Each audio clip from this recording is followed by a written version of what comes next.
So tugenda kulambako eggulu lyokusatu biki ebirimu tandikira bwe twatuukira ku Namulondo nga tuvaayo Katonda n'ayogerako nange yennyini Katonda mwene yes yennyini era yavaayo mu kifaananyi ky'omuntu ng'ali white, pure white. N'avaayo watyo ku Namulondo ye najja n'aŋŋamba sanyuse kulaba kutukyalirako yennyini bw'oba omulaba yeeragira mu kifaananyi kyeru eky'omuntu nga kyeru nga it is pure white. Muntu naye nga ali ayaka his white. Amazima gali Katonda ayogerera mu ddoboozi liri soft. Ate bw'omala kumutunula nga singa abavuddewo amaaso go gayinza okubeera nga galiko blind muko nga tokyalaba bulungi. Then for sometimes noddamu notereera bulungi. Katonda n'omugamba abantu si bangu. Yes. N'akuddamu. N'agamba era mugende mukole nnyo. Nakwata mu ngalo. Yes. Bye bigambo bye yaŋŋamba mugende mukole ki? Mukole nnyo nankwata mu ngalo. Eggulu buli bwoba bw'olinnya nti woyina okulinnya awo oba olina okulinnya awo oba olina okutambulawo. Buli bw'otalina kulinnya tojja kulinnyawo ojja kubuukawo. Kati muno mu nkubo mulimu still emigga giringa glass flowing. There is life in these rivers obugga obutonotono buli omwo. Waliwo ekifo kiri calm oluusi ogenda n'otuuka mu kifo other places kisengekeddwa bulungi era bantu bajja ne batuula ne bawumulamuko oba otambudde nnyo nga kiri very clean. Kiba kikutambuza okutuuka okujjako bannayuganda olugezigezi kikuzunza mu ggulu ng'omuntu ataliko ate kikuzunza mu ggulu otambulira ku mission kijjoba okola mu ggulu. Mbadde mayi mission tuzikolera wano ku nsi kati eri kuba kuwummula anti kati wogamba kuwummula okuwummula kuno waliwo emirundi ebiri ndi mwabakoowa mwabagenda lambula mwe mukoowa. Waliwo ebiseera bigenda kutuuka nga tulina okufuga nga kabaka ne tufugira wamu ne Yesu. Bye biseera by'okufa. Waliwo enkomerero y'okubiri. Kati ekyo nakyo kiwanvu wontwala. Lindako musumba sagadde ngase njagala tutambulire ku page egi. Kiki ekiba kikukooya mu ggulu nga tumanyi kuwummula? Everything ekiri muli kirina obulamu. Ebisenge byebagendeza kugamba nti you feel life kyobola kugambye there is no eating teri kulya. Export TV to the world. Kwaniriza gwe alaba Expo nenkwebaza okutulabanga entakera. Ngenda kusaba subscribing kulwa program endala ezijjaawo maaso. Ate bw'oba otaddeko notification bell kikola ky'amaanyi. Message yebe popping agulu ku screen. Kwano gyaffe abali mu biyumba mwebale nnyo kutulaba. Mwebale kukola nga bwe mutulaba. Pozina waliwo n'emikwano gyange abalokole n'abatali. Nze bonna mbaagala. Nange bonna mbaagala. Oyagala kutandika kunsusuza abantu. Asigwe siri kugwera nina ensonga lwaki nkyogedde nti bo be balina entalo ezaabwe bo. Nga sodo tomuza tetumwagala kyokka naye alina abamwagala kakati bo beekolamu entalo zaabwe ne beerabira nti eno gweno business yadde oli mu kuweereza. Tungambye waliwo yagambye okuba enjiri yontandikako olokoke kati ate ani anaakola program kyokka bwenda okasidda mukola program oba tokyasobola kukyeza basamize abendi muki babuuzeeko mwasuze mutya mwasiibye mutya abaagalwa abalungi ba Yesu Kristo. Manya gange yeze Pastor Edward nva mu Spiritual Purpose Gospel Network ffe batuyita ba foot soldier.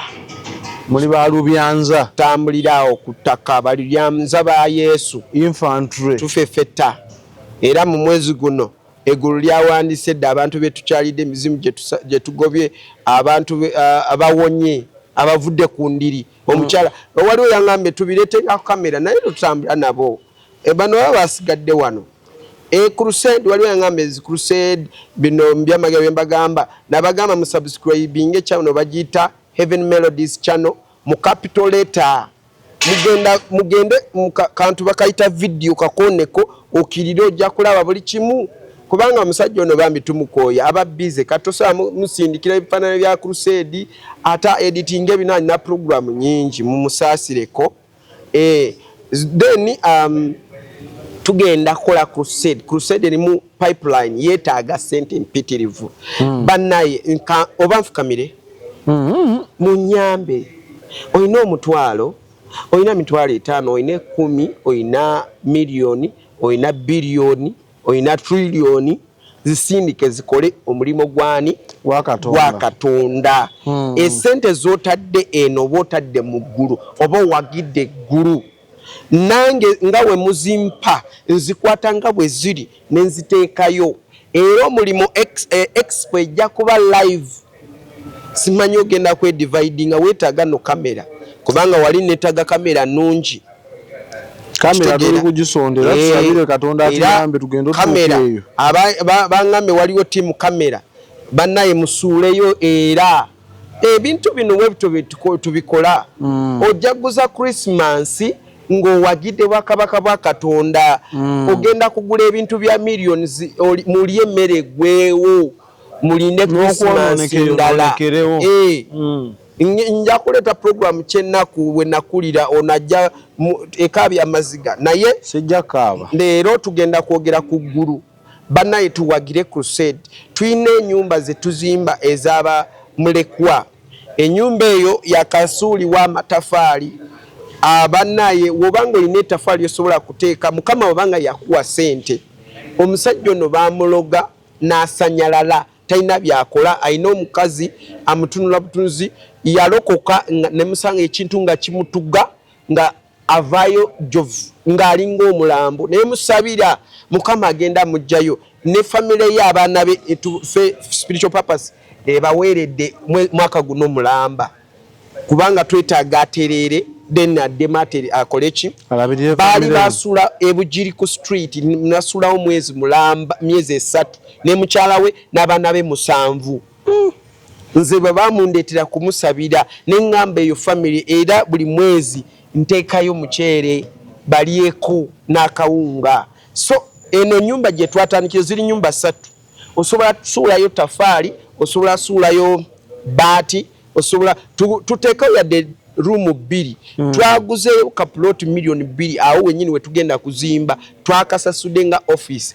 spiritual purpose tutegedde bujiri ono ali eyo luuka mundaawo ono naye bangi waliwo abujiri ngambe tusooka omwomu wegiba mingi tetujja gisobola okwatagana si kirungi yes so eyo nyumba yekyali ku set tugenda zimba 2 rooms 2 only 2 atandikiraawo akaplot twakagula mbagambye kati gwoli eyo osobola kuwagira crusade oba osobola kuwagira eno charity mukama banjagalire mbagala nnyo nange mbagala nnyo kati batanaba subscribinga nga ne namba za export zirina okola kikyamu kozi ffe tutandika butandisa baweereza tuli ku ntandikwa musumba tusimbula busimbuzi naffe twasazeewo era abalabe baffe ffe tetulina abalabe mwe mwefuula kubeera abalabe baffe ffe tuli mu kuweereza Katonda era kuva bwe twajja ku expo abantu bangi bayitirivu abalokose kuyitira wano ku simu zino muli kwatuza musumba olw'obutali abudde bwaffe tugende ku mulamwa gwa leero topiki y'eggulu ndowooza ekwate ebigere yeeyongereyo leero kiki kyotwetedde ku ggulu ndese ku ggulu leero tetugenda kubanga tutambulira mu arrangement ng'egye twatambulamu twabuse ne tugenda ku ggulu lyokusatu bye twagenze w'omunene munene ki Katonda abeera mu ggulu lya kusatu yes namulondo yeweetuula era tewabangayo muntu akulimba ebintu bya Katonda byonna bitambulira mu damu mu busatu eggulu lisooka lyokubiri n'eryokusatu Katonda omwana n'omwoyo mutuukirivu gwe oli mubiri meme neki n'omwoyo mubiri meme n'omwoyo. Yes. So buli arrangement spirit, soul, body kubira obugalo obw'amaanyi. So tugenda kulambulako eggulu lyokusatu biki ebirimu tandikira bwe twatuukira ku Namulondo nga tuvaayo Katonda n'ayogerako nange yennyini Katonda mwene. Yes. yennyini era yavaayo mu kifaananyi ky'omuntu ng'ali white, pure white. N'avaayo watyo ku Namulondo ye najja n'aŋŋamba sanyuse kulaba kutukyalirako. Yennyini bw'oba omulaba yeeragira mu kifaananyi kyeru eky'omuntu nga kyeru nga it is pure white. Muntu naye nga ali ayaka his white. Osobola omwetegereza mu maaso nga bwe weetegereza soda n'omugaa wuuyo alina embalabe wuuyo alina ki ne Katonda osobola obudde obwo bufuna. In fact the presence itself already oba waategedde nti ono ye Katonda. The presence itself okubeerawo kwe kwennyini bw'obeera awo ku Namulondo okubeerawo kwe kwennyini otegeera tekyetaaga n'okugamba nti ate ndowooze oba yeeye. Omanyi wentuuka awo mbuuza nnyo kozi oyo omwami yasimiriddeko ensi eno yonna naye tetumulabanga ko tuwulira muwulire kati bwe nfuna eyamulabako nkufiirako. Amazima gali Katonda ayogerera mu ddoboozi liri soft. Nga bagamba Katonda wantiisa. Yes, wantiisa. Then softness ejjirawo. Wantiisa. Singa wabaawo nga yanyiize. Naye waba ayogera nga bw'oyogera n'omukwano gwo abeera ne softness. Era bw'eba nga ntiisa kubanga you feel it, owulira vibration mu bulamu bwo bwonna. Ge bayita amasannyalaze. Yes. Gakuyitamu oba ogawulira. Okitegeera. Omukubako ebirozo maaso ku maaso. Ate bw'omala kumutunula nga singa abavuddewo amaaso go gayinza okubeera nga galiko blind muko nga tokyalaba bulungi. Then for sometimes noddamu n'otereera bulungi. Katonda. Yes. Alabikira mu kifaananyi kya muntu. Yes. Si muzungu. Nga bwe nkugambye white ngamba kintu kiri white naye nga kyaka. Omuntu nga ali image of person naye nga ekifaananyi omubiri oba color white. Ekifaananyi atonda kitonda oba that is his original appearance. Katonda alabikira mu format nyingi kisinziira gwe mission. Katonda he's God. Katato oyagala mu limiting. Yefuula. Asobola n'okujja wano n'ayogerera mu mpewo nga you feel him that he's God. Ekitegeeza tweyibaala nti kyotunnyonnyodde naffe kye tulisanga ye. Kati Katonda the presence wawulira okubeerawo kwe tekyetaagisa n'okusooka kumulaba. The presence itself oba nkunyonyola ntya era njagala oyiyo nnyo kiringa nga bw'olaba kati kankize wano ojja kitegeera nti President Museveni agenda kukyala mu kifo kino leero.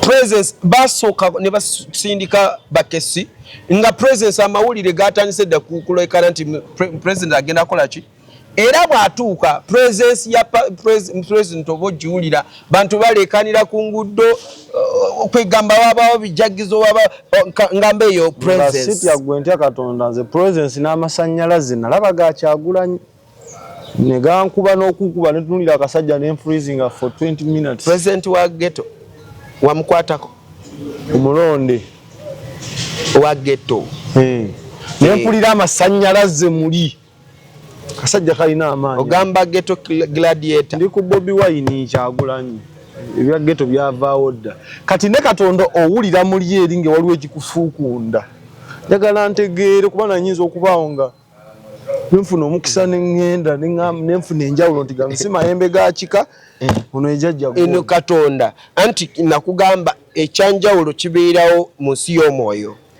webeera oba angel oba malayika oba Yesu oba Mwoyo Mutukuvu oba kintu kyonna kikwatana n'eggulu presence yakyo ebeera yakyo. You just experience it, you feel it. Omwoyo gwaffe myoyo gyaffe gino gimanya it knows nti ono gino emizimu tegirinda nagigamba gwolwedde guno ntigumanya twano wendi ndi mu purigatori.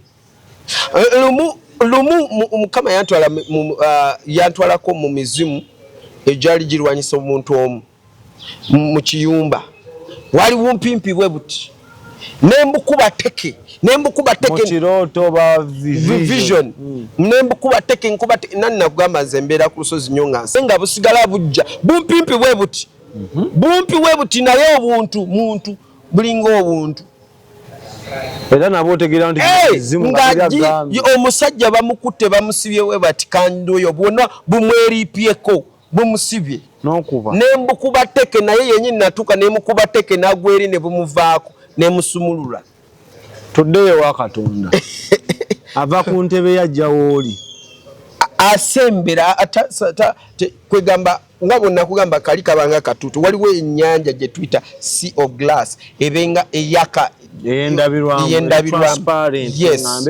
yes eyaka awo wennyini Namulondo wetu bwogiraba naye Namulondo nabagamba esobola kutuula ku kifo nga kiringa East Africa naye kusinziira nga bwe mbanyonyola obunene bwakyo okitegeera. Namulondo yes obugazi bwayo bwetyo yes n'agitulamu asobola okwefuula n'agitulamu n'agijjaamu n'abeera ng'agifiitinze ate yeka yagituulamu Katonda. Yes ate tolina woyita ngendewa oba ngendewa teri kubanga saidi eno waliwo bamalayika wano waliwo bamalayika baba batambula nga bajja we bati wano waliwo bamalayika wansi wano benakugamba balina wheels zonna ziriko amaaso buli kintu kyonna kiriko amaaso. Good. Ajja ayogera naawe. Yes. Tusigire ekifaananyi awo atambuza bigere ajja bw'ati muggulu osobola kutambuza ebigere osobola kugendera just mu space mu bbanga. Yes osobola kugendera wano waliwo amaanyi ag'enjawulo agali mu ggulu. Yes kusinziira gwe ku mission oba n'emirimu gye wakola wano ku ggulu wano ku nsi ne ranking gye bakuteekako kusinziira bye wakola ki wano ku nsi. Kati oyinza okubeera ng'oli awo kati waliwo twagenda ku Garden of Eden nga ne Yesu wajja akantu kalinga si kasiketi naye nga kali awo ne tukalinnyawo twagendera waggulu nga Garden of Eden eri wansi. Katonda ajja gamba ki? Katonda ngamba webale kujja kukyala. That's what he said. Emission ze bampa Yesu ye yazimpa. Ukitegeera bwe yagamba webale kukyala nangamba mukole nnyo agamba nze tukole ki gwe nani tukole nnyo n'abantu abali wansi bengenda kubuulira byendabye mu ggulu abatabikiriza ate abatabikiriza abaana b'okubula abatambe byo bobigamba ne babikiriza n'omugamba nze nalaba Katonda ng'ayogera nagamba wamulaba ne wane nkusuubize ne mu comment mulimu mu bantu 200 abagenda tulaba 300 oba mutwalo mulimu abantu bajja kugamba nze nange namulaba Katonda Osuba lwaki naye simulabako nina omuntu eyalokose omusiraamu omukyala sijja mwogera erinnya yalokose Katonda yajja namugamba bino byammwe bye mulimu bya majini musinze emizimu Katonda yakka najja mu kisenge kye physically it wasn't a dream ngachaka something happened. Yes, something ate buli bwoge switching off spiritually oja entegeera y'obuntu evaawo nobanga mbadde bwenti okimanyi n'omulalu bwatyo bwaba on a serious note omuntu bwalaluka waliwo kana akategeera akavaako. Yes that's why nagamba ko abalalu betwasanga mu kasana omu nagamba munne tuve mu kasana tujja gwe ddalu omulalu munne nagamba tuve mu kasantu jagwe ddalu kati nga balina bo baswikinga bo balamu kati bo be balamu ffe balalu kati nammwe ezo emboozi ze munnyumiza gulaba mbitegeera yange simboozi bwange bujulizi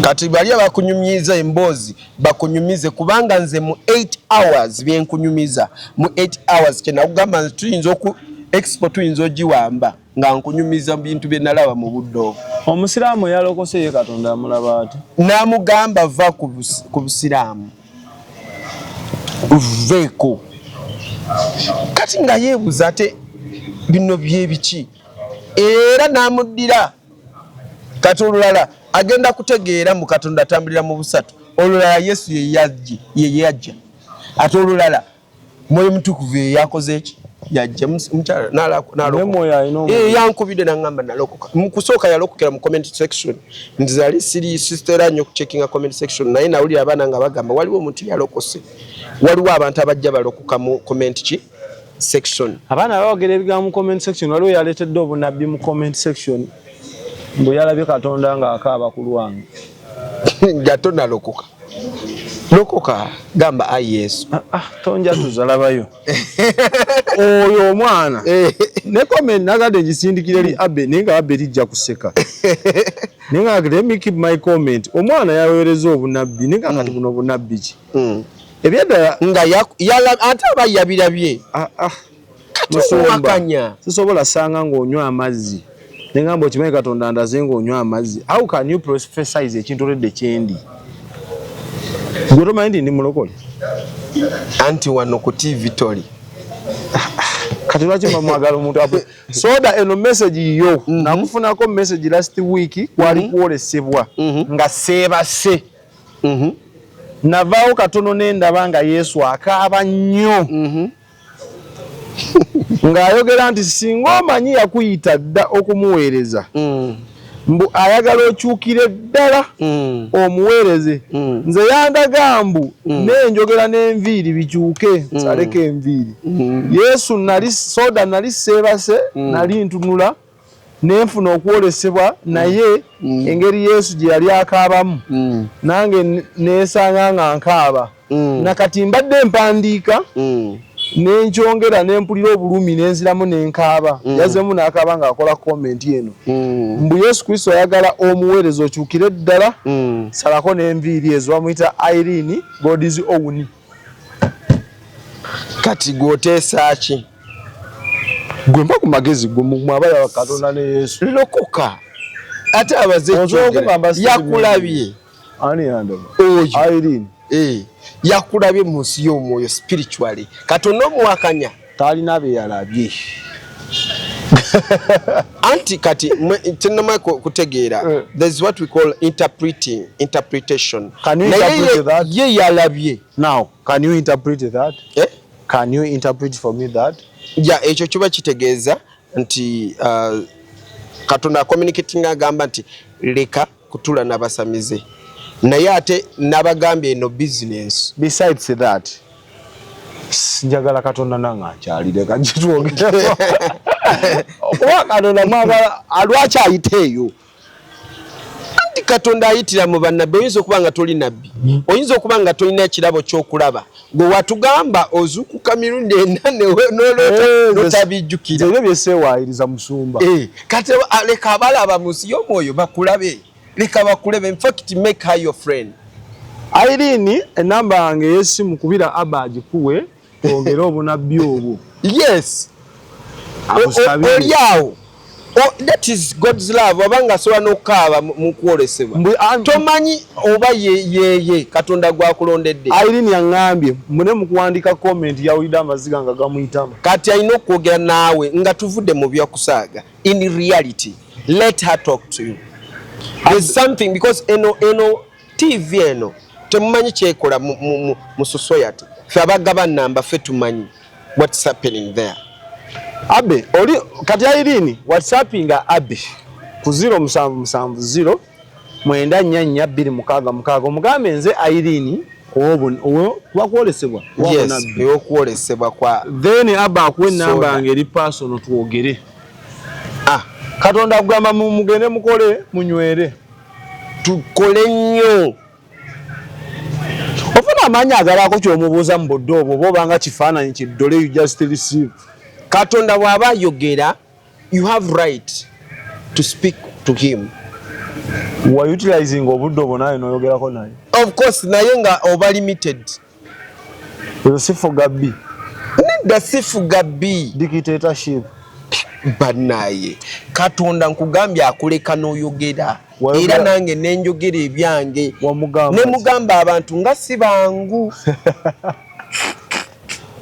Nagamba atya bwentu bwe namugamba nangamba leeta omukono guno ogwa ddyo nagukwatamu. Tewakoma kwogera naye but mwashakinga n'emikono ne Katonda. Yes. Wafiiringa kyawo nga masanyalazi kati ate nze nasitegedde byanteekamu kuva olwo abalema bakatambula oba banna. Musumba wakwata mu ngalo za Katonda. Nza kugamba ebintu ebyo byonna gwali obinyumizaako ng'ogyeko mbinyumye abantu kisinzira obudde bwompadde. Ngamba wali osharinzeko n'abalala ng'ogyeko nasharinga ne spiritual father wange ebintu bino n'abikkiriza byali bingi era tetwabimala. Era naye alina by'atamanyi. Akimanyi. God speaks, God talks, God can communicate. Ate Katonda akukwata mu ngalo n'owulira amasannyalaze. Yes. Spiritually bweba physically ayogera ng'owulira nga bwe yali ne Musa era ayinza okugamba tonsemberera. Obeera n'owulira eddoboozi out of the blue nga lyogerera mu kasaka. Yes. Nga kaaka nti soda. Ate ekyo nakyo kirala nga Yakobo yalwana naye bekwata ebigo yali mu kazanyo ke ate nga boogera ng'ayogera mugamba ese lwaki tombaawo naye nga Katonda yali mu mizanyo golooza ayinza okuleka Yakobo mbu Yakobo asobola kuba Katonda oba asobola kunyweza Katonda. Jesi Katonda abe mu geemu ye akulaba awo n'omalako banakutuuma eggwanga Isirayiri ku kituufu yeegwe bw'onoobeera omutiitiizi kyovola mbagamba nti nze embwa yaboggola n'eŋŋamba nedda ndi muggulu naye singa nagamba muggulu waliyo mbwa byandikomye awo. Katonda yakussaamu kya kuba ogambe bwe yakukwatamu. Nawulira amasannyalazi era mbagamba everyday people who stays with me they know me bamanyi. When I speak something, nyinza okyogera nga nsaaga. Naye when I'm in the anointing, nga ndi cumulated now, ndi mubudde bw'okusabira. Otembebwa, olinyiddwako kuba kutembebwa, waliwo n'ebyenjogera aboogezi bw'ekityo ne kibaawo. Nenkyogera naye ate edda tebyalingawo oluusi. Edda nabyo byalingawo. Kyaliwo after okufa kuno kwe wafa. Yes. Eno koma gye nagendamu eno nenzira era genda ku Heaven Melodies gwe oba tujjeyo bukakafu omuntu eyali akutuse omugongo gwe baakuba ne batta ne basuula ne bamukutula omugongo mbirizi ne zikutuka okitegeera eno yonna ne wawa paralyzed gye tugenda ojamulaba omulenzi oyo Katonda ye yakikola. Omulenzi Mukama n'angamba nali nsabira abantu jukira wosabira abantu wabawo gine mizimu gyakajanja wawe gine gikolawo ekyo antu nze mbanjiraba spiritually nesooka nengoba gino gyakajanja ne givaawo neŋŋamba mu musitule Katonda yaŋŋambye dda agenda kutambula ate ayogera when he speaks bw'oba toli attentive tojja bitegeera ayogera gumu. So if you are not connected spiritually, tabudde n'ebiwogana oba oliawo nga abba ali mu nju ne guwuufa oli bweru mmanja osaba. Gendako ku lusozi weeyawuleko towulirangako nti omuntu yeeyawuddeko. God is everywhere. That God is everywhere is true. He can speak even when you are moving. Naye no tabifaako. Even here he is speaking naye oyinza obutabifaako. Ayogedde ati kyengeza kugamba already omwana message yagitusiza dda era naawe kubadde ku mutima nakawewuunya. I saw this ekiro nenkakuba ekifaananyi Gwe nakalabidde nga akapostinga 15 hours ago. Bambi omukyalo no Irene Godis simanyi oba aliwa. So lwaki ngamba kintu we kityo nti God is everywhere and God is with us. Nze namugamba abantu nga si bangu. Ndako. Enviiri zigenda mu kyalo. Tujja kudda ku nviiri. Oli mu kulya obudde bwange. Eyo nviiri tujja kukolera topic ndala. Tukyali ku Katonda n'omugamba abantu si bangu. Yes. N'akuddamu. N'addamu era mugende mukole nnyo. Nakwata mu ngalo. Yes. Ebyo ebigambo bye yaŋŋamba mugende mukole ki? Mukole nnyo nankwata mu ngalo. Era kyova olaba I'm so keen. N'abantu b'entambula nabo. Olulimi kyawo. Rumwoyo kati ate nkubulira olulimi ki? Kubanga Katonda ayogera mu lulimi lwonna ate n'otegeera nti ayogera Luganda oba Lunyankole oba Lunyolo oba Lutoolo oba Lulugubara. Cannot identify it noga nti olwayogedde Lutoolo. When he speaks, you just understand. You understand what he's saying. Naye nga totegedde kiki akyogedde mu lulimi. Ate bagambye munsi y'omwoyo oyogera nga bw'oyogera n'obikula kimwakyo. Mulowooza bulowooza. Olowooza kati mbalageza eddoboozi lya Katonda tewaliwulirako kyakujja mu bwongo. Ate naye namulaba ng'asembedde era namulaba nga nkutteko naye nga twogera bwakuta. Nawulira amasannyalaze n'enkyankala emikono gino ne gibeera nga muno gyakutuse nga okitegeera kati nembeerawo ngudde nebaawo omuntu ankwatako byankwatako kye nagamba genda kuddamu kulaba omuntu gwenje kati ye mu kuvaako awo nalaba nga ekifu nga sikyasobola kola ki kuddamu kulaba naye mu buntu obutonotono omuntu eyankwatako bwenti emikono ne giddamu ne gikola ki ne gyekaza ne ginywera nga we gibadde ne kataawo nenvaawo yankwata ng'avuddeyo ku Namulondo eri gy'abadde atudde mu ntebe ye mukwano gwange najja nankwata kwaze mukwano gwe Yesu ne tuvaawo kati bwe twali tuvaawo nga tuvudde tuyisiza Namulondo ne tutandika kulambula ebisenge bye yategeka byali mu kutegeka ne mansions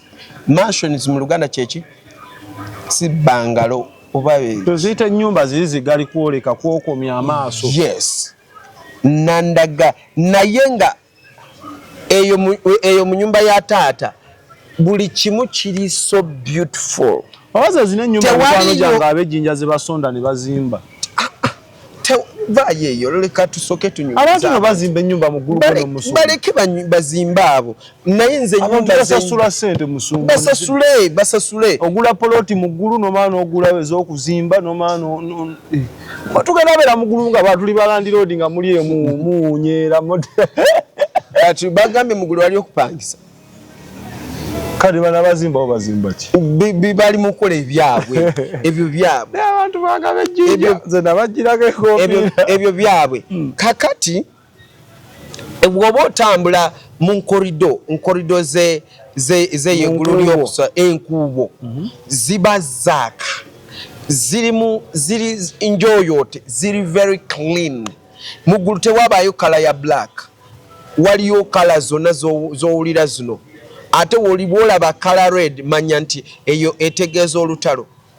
Waliwo purple, waliwo white, waliwo green, waliwo blue, waliwo kwegamba kala z'omanyi nti zezo kala. Naye mu nkuubo zonna ebbali n'ebbali waliwo ze tuyita empagi z'eggulu. Empagi ng'ogiraba egenda mu ggulu nga nzimba empagi. Empagi ogitegedde? Njimanyi. Yes. Nga mpagi weziri eggulu liri system baziyita Oluganda Luzungu lunnemye nti kiri mu system kiri system systemized. Yes. Ate systematic. Exactly. Baleja kwogera nti eggulu buli bwoba bw'olinnya nti woyina okulinnya awo oba olina okulinnyawo oba olina okutambulawo buli bw'otalina kulinnya tojja kulinnyawo ojja kubuukawo. Kati muno mu nkuubo mulimu still emigga giringa glass giflowing. There is life. life in these rivers obugga obutonotono buli omwo waliyo ekifo kiri calm oluusi ogenda n'otuuka mu kifo other places kisengekeddwa bulungi era bantu bajja ne batuula ne bawumulamuko oba otambudde nnyo nga kiri very clean kiba kikutambuza okutuuka nokko okujjako bannayuganda olugezigezi ekikuzunza mu ggulu ng'omuntu ataliko ate kikuzunza mu ggulu otambulira ku mission kijooba okola mu ggulu mbadde mayi mission tuzikolera wano ku nsi kati no eri kuba kuwummula kuwummula anti kati wogamba kuwummula okuwummula kuno waliwo emirundi ebiri nti mwabakoowa mwabagenda olambula mwe mukoowa waliwo ebiseera bigenda kutuuka nga tulina okufuga ng'abakabaka ne tufugira wamu ne Yesu bye biseera by'okufa waliwo enkomero y'okubiri kati ekyo nakyo kiwanvu wontwala lindako musumba sagadde ongase njagala tutambulire ku peegi egi kiki ekiba kikukooya mu ggulu nga tumanyi kuwummula gwe oyogera nti gwe yagenda olambula sigambye kukoowa ngambye nti the place of relaxing you can relax osobola tuuka n'okola ki nobakampujjalemuko yes you relax naye wakuba teri kwebaka you just relax n'otambula onyumirwa bunyumirwa byeggulu byolaba n'onyumirwa okulya systematic system already y'okulya mmere buli kimu kyonna kiri spiritual ate katikani eno ku nsi Katonda yagamba omukyala n'omwami bakole bafuke omuntu omu muggulu mubaayo tewali emyoyo omwoyo teri mwoyo omukazi teri mwoyo musajja muggulu kati ki ekigenda onnyumisa eggulu kuba kati Bayibuli etugamba ebiri ku nsi bituyigiriza ebyaki ebyeggulu ebimu ku bintu ebisinga onnyumira abantu abo abaana bange ab'obulenzi abatulaba sente abasajja n'abakyala okwebaka ebyobugagga webito kati ebiba tebiri mu ggulu kati ebyobugagga biri mu ggulu tebirina mugaso bino mugaso ngenda bigula anti already oba mugagga ati kati kiki kye weetaaga what else do you want kiki kyogula bimalayika muggulu tewali sente kirayika kiwala abo nobolaba babeera ku mission ayinza okuba mu fashion y'omuwala era gye bamalayika gye bali nga bali mu fashion y'abawala ne mu fashion y'abalenzi naye tebalina nga byogamba private parts tebiriyo malayika kitonde tazaala kati sayo nkyeriri mu ggulu ate bano abajja ku nsi bano abeegatta n'ab'ensi basomako mu lunyiriri ebikola bijjayanti ne bazaala bijjayanti baali bamalayika abakka ku nsi ne beegomba sijjukira we kali naye waliwo abo tebaali bamalayika abo bali fallen angels basitaani no before that waliwo abajja ku nsi ne beegomba abaana b'abantu nga bamalayika mu lunyiriri kyolwo yogeranga mutambula mu nkuubo ne tutambula mu nkuubo mbadde mbanyumiza nti waliwo otuuka n'olaba nga ennyumba ezimbiddwa mu papo naye papo eyaka ngeri glassed nga enyumba is so nice and beautiful ebimuli by'omuggulu ebimuli byogera tojja kikonnako kijja kugamba nedda era kikuyita n'erinnya nti ndawula gwe linnya eryo lirabika bubi nti gwe soda tonkoona tunula woolaga ekitegeera nti everything ekiri muli kirina obulamu ebisenge byebadengeza kugamba nti you feel life kyobola kugambye there is no eating teri kulya maybe banquet oba balitegeka banquet era Katonda yalina ogitegeka oba Yesu yalina ogitegeka eyo banquet gye muwulira so lwaki nti muguleeri ofeelinga new life katugamba obulamu bwo obufiiringa there is no owulira buwulire yes owulira timbu teriyo njala yanumye nti soda nina ogenda ndye essaawa 7 abantu mwenga mulidde emmere bye bimu ku bifuulo ebirungi ebyo ebinyumisa ekitundu 6 nange mbadde ndabye 2 eno Genesis 6 naye sooka otandikire waggulu. Kale katandike waggulu. Awo abantu we basooka okweyongera ku nsi ne bazaala abaana ab'obuwala olwokubiri. Abaana ba Katonda ne balaba abawala b'abantu nga balungi. Abaana baki ba Katonda ne balaba abawala b'abantu nga abaana ba Katonda ne babawasa abakazi mu bo bonna. Mukama n'ayogera nti omwoyo gwange teguwakanenga na muntu emirembe n'emirembe kubanga gwe mubiri. Mu biro ebyo waliwo abannefuulire asirabye mu bamalayika. Oluganda olumanyi abereeto y'oluzungu. Nedda njaga kulaba angels naye nabatuwakanira bwerere. Si kuwakana omanyi kati munze we mbafuna kinyambako okunzija mu mutwe bye mmanyi. Ebiba bitagatta omwana oyo yangambye nina olukka kati bwe siirokoke nga bino sibimanyi. Nyinza owakanira ne mu kkanisa musuma ne mugamba otufola supiidi awo. Mukaaga abega mukaaga 2.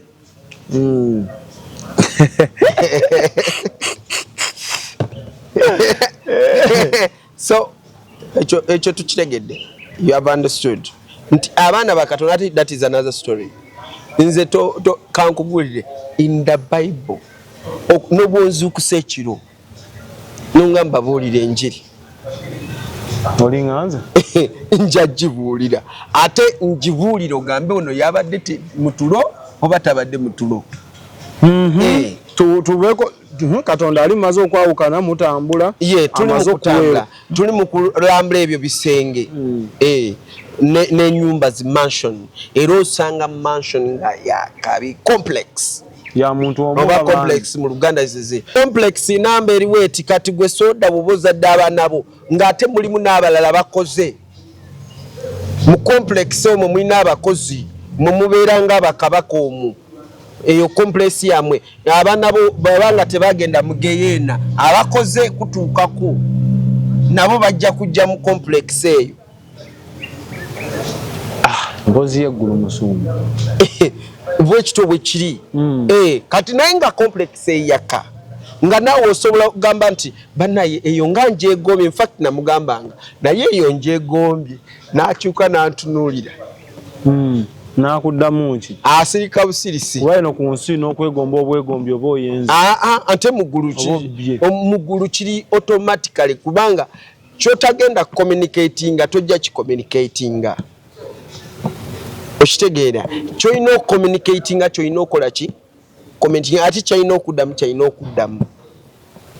teri ebyo mbukanjiyeewo teri mbukanjiyeewo ongambye nsooke ndowooze. Kakati awo kiri kyogambye abaana b'abantu n'aba Katonda eri topic ndala.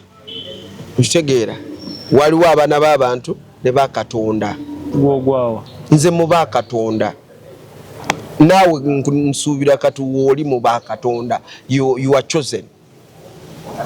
Spiritually we are chosen. Twalondebwa. Okitegeera oli mulonde ya. Then there's what we call to be separated. Nga bino biri common mu other mu madini mb'omwawule okulondebwa kirala n'okwawulwa kiki kwawulwa so kwabulwa ojja kwabuluza abantu n'okutumibwa kirala obutume kubeera omutume nakyo kirala. Ate Katonda atambula n'abatambula gwe wetuulako ojja kubeeraawo kiringa era keera obuli munafu ng'otuula buli lunaku nga mmere ejja kulema lwenti bakugobe. Atambula n'abatambula agenda nabigenda. Yes, era Yesu mu missioni ye teriyo lunaku lwe yatudde atudde wamu ku church n'ayita abantu mbu mujje mbasabire. Yabanoonyangayo gye baali. Yes, okitegeera n'abanoonya era buli lunaku eggulu lina system nga Yesu amanya leero ntambulira wano leero ntambulira ku kidiba ku kidiba Yokaana 5 kukirira wansi 8 gwe mutwe gwaffe yamugamba kwata obugugu bwo va wano ogemanya malayika atabula amazzi bamalayika be bamugamba nti waliyo oli musajja atusumbwa ku kidiba wali aluddewo akomplaininga mbo bamusookayo myaka 35 ali awo ku kidiba family emuleetera mmere buli kimu naye nga baaliwo bangi abalema abaki naye Katonda yagira Yesu yagira omu kati kino kiri kugwe gwe nange nze nange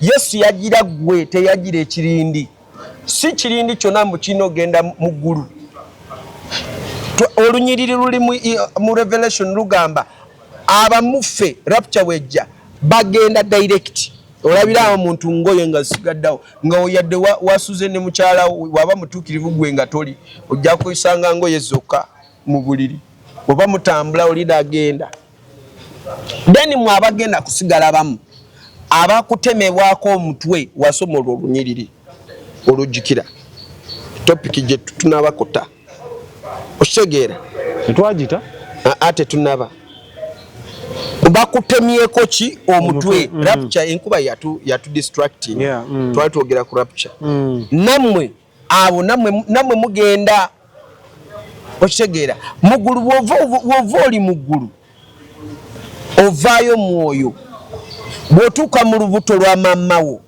wofuukira kino ekibumba ekyebumbabumba bino bye baataddemu byekubumbabumba ne bigamba kati tubumbe mukyala ekibiri kyo kino bye bisalawo bye bibumbira mbadde manyoledde oveeri nga kikyala ate woofa omwoyo gwo teguwoza yadde kwota ya kilogram era tosobola n'ogulaba naye ate gwe oba ofudde oba ondaba osobola n'okunkwatako yi pasita naawe tubadde ku expo nga tukola program n'onkoonako n'okunkoona naye nga sikufiiringa